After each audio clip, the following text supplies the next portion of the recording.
crois qu'il faut être un génie pour trouver une bonne idée de startup? C'est faux.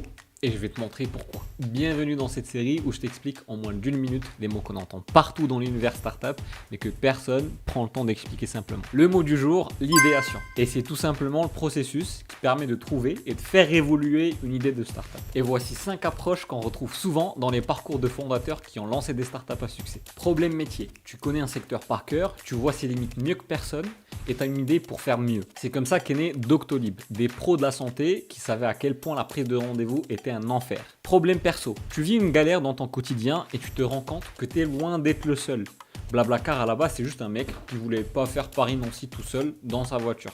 Il s'est dit autant partager la route et les frais avec d'autres personnes qui font le même trajet. Importation, un concept cartonne à l'étranger mais il n'existe pas encore chez toi. Back Market par exemple s'est inspiré des modèles américains de revente tech et l'a adapté au marché français. Fusion d'univers, tu mixes deux mondes à la base très différents. Strava par exemple c'est du sport combiné au code des réseaux sociaux. Passion profonde, t'as un sujet qui t'obsède depuis des années, t'en parles tout le temps, tu lis tout dessus, tu t'ennuies jamais quand t'en discutes. C'est souvent le signe d'un bon founder idea fit. C'est comme ça que Yuka est née, une cofondatrice obsédée par la nutrition et les étiquettes illisibles. Bref, une bonne idée, ça tombe pas du ciel, ça part de ce que tu connais déjà, de ce que tu vis au quotidien et de ce que tu comprends mieux que les autres. Et si t'as une idée que tu veux concrétiser, envoie-moi un message et on peut t'aider à le faire.